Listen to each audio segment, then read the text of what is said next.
This video, ituturo ko sa inyo how I remove my makeup using this argan oil. So, maganda tong argan oil kasi ginagamit ko siya sa lahat. Sa face, sa body, even sa hair, tsaka nails. So, in short, parang all-in-one na siya. And guys, in fairness ha, hindi siya heavy. Yung alam mo yun, parang pag gumagamit ka ng oil, sobrang sticky. Ito hindi. And ayon sa my research, What?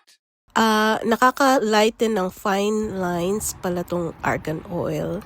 And nakaka-moisture. Aside from moisture, nakaka-whiten din siya. And replenish, relieve dry skin to your face. So, ang dami niyang benefits actually. At saka alam niyo guys, kahit waterproof mascara, natatanggal niya. Like, tingnan niyo. Oh, ayan. So, simple lang guys.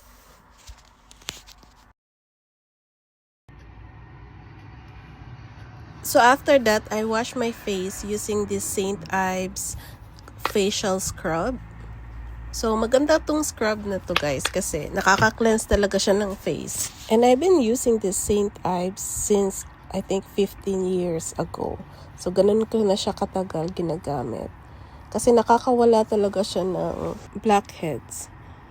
So ito yung ginagamit ko pag sobrang feeling ko yung mukha ko talagang tad-tad na talaga ng alikabok kasi sobrang nakakalinis talaga siya ng face. So after this, wash na ng face.